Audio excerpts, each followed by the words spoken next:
ஓம் நமச்சிவாய. அனைத்து தமிழ் உள்ளங்களுக்கும் வணக்கம். அனைவருக்கும் இனிய புத்தாண்டு வாழ்த்துக்கள். 2026ஆம் ஆண்டு பிறக்க இன்னும் ஒரு சில நாட்களே உள்ளன. ஒரு வருடம் என்பது சாதாரண விஷயம் கிடையாது. 12 மாதங்களில் ஒருவரின் வாழ்க்கை மேலேயும் போகும், சரிந்து கீழேயும் போகும். 12 மாதங்களில் ஒருவரின் வாழ்க்கை தலைகீழாக கூட மாறும். அந்த வகையில் உங்கள் வாழ்க்கையில் என்ன மாதிரியான மாற்றங்கள் எல்லாம் நடக்கும், உங்களுக்கு எதில் ஏற்றம் ஏற்படும், எதில் சறுக்கல் ஏற்படும் என்று சற்று விரிவாக காண்போம். இந்த ஆண்டின் தொடக்கத்தில் கிரகநிலைகள் என எடுத்துக்கொண்டால், குடும்பஸ்தானத்தில் சந்திர பகவானும், சகோதரஸ்தானத்தில் குரு பகவானும், புத்திரஸ்தானத்தில் கேது பகவானும், பாக்கியஸ்தானத்தில் சூரியன், செவ்வாய், புதன், சுக்கிர பகவானும் உள்ளனர். லாபஸ்தானத்தில் ராகு பகவானும் சனி பகவானும் உள்ளனர். குரு பகவான் 5ஆம் பார்வையாக துலாம் ராசியையும், 7ஆம் பார்வையாக தனுசு ராசியையும், 9ஆம் பார்வையாக கும்ப ராசியையும் பார்வையிடுகிறார். சனி பகவான் 3ஆம் பார்வையாக மேச ராசியையும், 7ஆம் பார்வையாக சிம்ம ராசியையும், 10ஆம் பார்வையாக விருச்சிக ராசியையும் பார்வையிடுகிறார். இந்த கிரகங்களின் அமைப்பு மற்றும் பார்வையினால் உங்கள் வாழ்வில் ஏற்படும் சுப மற்றும் அசுப பலன் என்ன என்பதனையும், அசுப பலன் ஏற்படுமாயின் ராசிக்காரர்கள் செய்ய வேண்டிய பரிகாரம் என்ன, வழிபட வேண்டிய தெய்வம் யார் என்பதனை பற்றியும் முழுமையாக காண்போம்.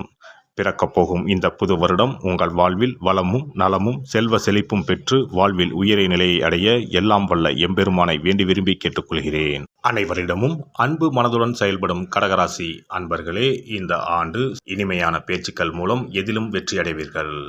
சில நேரங்களில் வீண் குற்றச்சாட்டுகள் தோன்றி மறையும். எதிலும் விவேகத்துடன் செயல்படுவது நன்மை தரும்.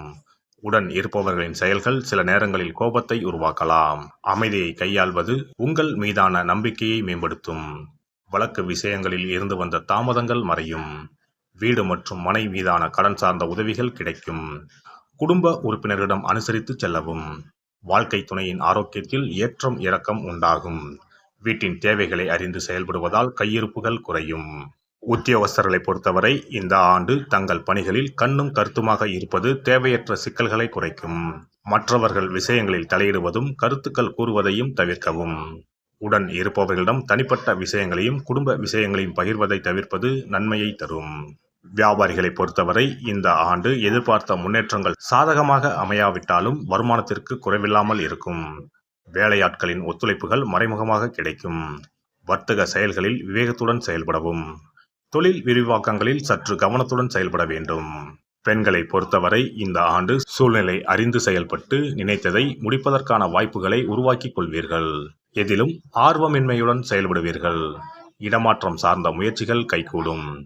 நீண்ட நாட்களாக இழுபறியாக இருந்து வந்த சில பிரச்சனைகள் முடியும். மற்றவர்களின் செயல்களில் தலையிடாமல் இருப்பது நல்லது. அரசியல்வாதிகளை பொறுத்தவரை சில புதிய அனுபவங்கள் கிடைக்கும். உயர் பொறுப்பில் இருப்பவர்களின் நட்பும் ஆதரவும் கிடைக்கும். ஆதாயத்தை எதிர்பார்க்காமல் கடமைகளை சரிவர செய்வதன் மூலம் எதிர்காலத்தில் நல்ல பலன்கள் கிடைக்கும். கட்சி நிமித்தமான வெளியூர் பயணங்கள் செல்ல நேரலாம். சக அரசியல்வாதிகளிடம் ஒற்றுமையும் உற்சாகமும் பிறக்கும். கலைத்துறையில் இருப்பவர்களுக்கு இந்த ஆண்டு குழப்பமான மனநிலைகள் அவ்வப்போது ஏற்பட்டு கொண்டே இருக்கும். பொருள் வரவுகளில் காலதாமதங்கள் உருவாகும். பணிகளில் சில நுட்பங்களை புரிந்து விரைவாக செய்து முடிப்பீர்கள். கலகலப்பான பேச்சுக்கள் மூலம் சிக்கல்களை கையாண்டு புதிய வாய்ப்புகளை உருவாக்கிக் கொள்வீர்கள். மாணவர்களை பொறுத்தவரை இந்த ஆண்டு தேர்வுகளில் நல்ல மதிப்பெண்களை பெற கூடுதல் நேரங்களையும் ஆலோசனைகளையும் பெற வேண்டும். எதிர்காலம் குறித்த சிந்தனைகளும் எண்ணங்களும் அதிகரிக்கும். உயர்கல்வியில் சிறு சிறு தடுமாற்றங்கள் ஏற்பட்டு நீங்கும். சக மாணவர்களிடத்தில் விட்டுக் கொடுத்து செயல்படவும். இந்த வருட கிரக அமைப்புகள் அடிப்படையில் கடகராசி அன்பர்களுக்கு போட்டியாக இருந்தவர்கள் விலகிச் செல்வார்கள். உயர் பதவிகள் குறித்த இலக்குகளும் எண்ணங்களும் பிறக்கும். இந்த வருட கிரக அமைப்புகள் அடிப்படையில் கடகராசி எதிலும் முயற்சிகளை மேம்படுத்த வேண்டும். சிந்தனை போக்கில் சற்று கவனத்துடன் இருக்க வேண்டும். சனிக்கிழமை தோறும் காவல் தெய்வங்களை வழிபாடு செய்து வர காரியங்களில் இருந்த தடை தாமதங்கள் நீங்கி வெற்றி உண்டாகும். சிறப்பு தொகுப்பு. புத்தாண்டு அன்று செல்வம் பெருக நாம் என்ன செய்ய வேண்டும் என்பதனை பற்றி காண்போம். புத்தாண்டு அன்று நாம் சில விஷயங்களை செய்வதன் மூலம் வீட்டில் செல்வ செழிப்பும் அதிர்ஷ்டமும் மகாலட்சுமி கடாட்சமும் உண்டாகும். ஆகையால் புத்தாண்டு அன்று அதிர்ஷ்டம் தரக்கூடிய வகையில் சில விஷயங்களை கட்டாயம் செய்ய வேண்டும். இன்னும் சில நாட்களில் 2026ஆம் ஆண்டு பிறக்கப் போகிறது. அதாவது ஜனவரி 1/1/2026 அன்று கோவிலுக்கு செல்வது, தானம் செய்வது, புது ஆடை அணிவது மற்றும் வீட்டிற்கு தேவையான பொருட்களை வாங்குவது என பலவற்றை செய்வதன் மூலம் நற்பலன்களை பெற முடியும். பொதுவாக பெரும்பாலான வீடுகளில் எதிர்மறையான எண்ணங்கள் எப்போதும் இருந்து கொண்டே இருக்கும். இதனால் வீட்டில் அதிர்ஷ்டம் என்பதே இருக்காது.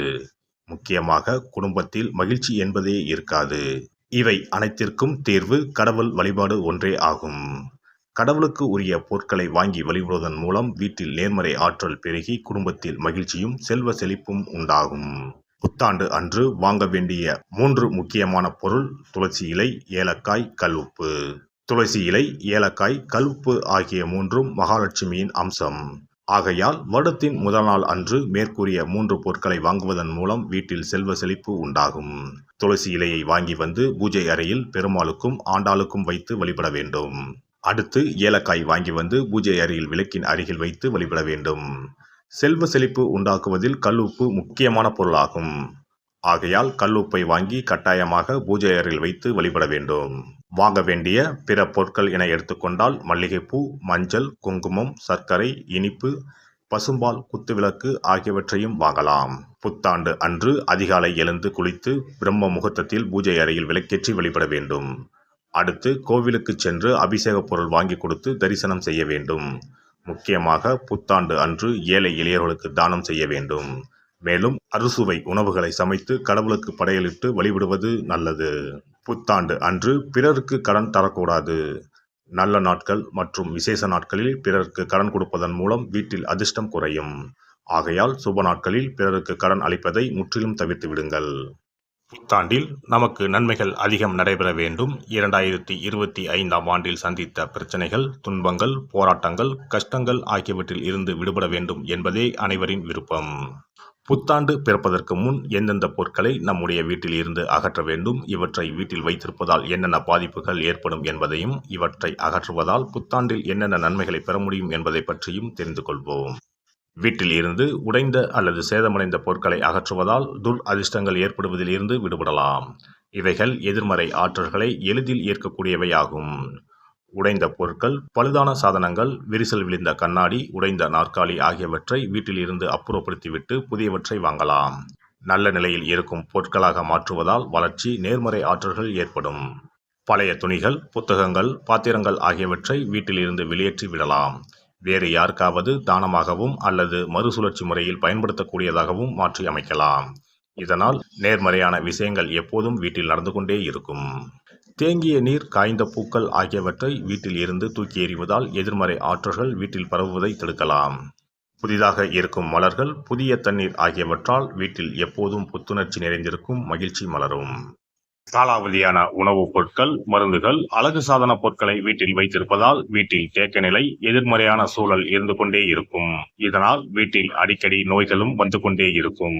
ஆரோக்கியமான சூழலை வீட்டில் உருவாக்கவும், புதிய வாய்ப்புகள், நல்ல விஷயங்கள் தேடி வருவதற்கும் காலாவதியான பொருட்களை அகற்றிவிட்டு சுத்தமான காற்று, ஆற்றல் வந்து செல்லும் வகையில் வீட்டை காற்றோட்டம் உள்ளதாக வைத்திருக்க வேண்டும். எல்லாம் வல்ல இறையருளால் நீங்களும் உங்கள் அன்பு குடும்பமும் உடல் நலம், நீலாயுள், நிறை செல்வம், உயர் புகழ், மெய்ஞானம் ஓங்கி வாழ்க வளமுடன். இந்த வீடியோ பதிவு உங்களுக்கு பிடித்திருந்தால் லைக் பண்ணுங்க, கமெண்ட் பண்ணுங்க, ஷேர் பண்ணுங்க, மறக்காம சப்ஸ்கிரைப் பண்ணுங்க, பக்கத்துல இருக்கிற பெல் பட்டனை கிளிக் பண்ணுங்க. நன்றி, வணக்கம். ஓம் நமச்சிவாய. சிவாய நம.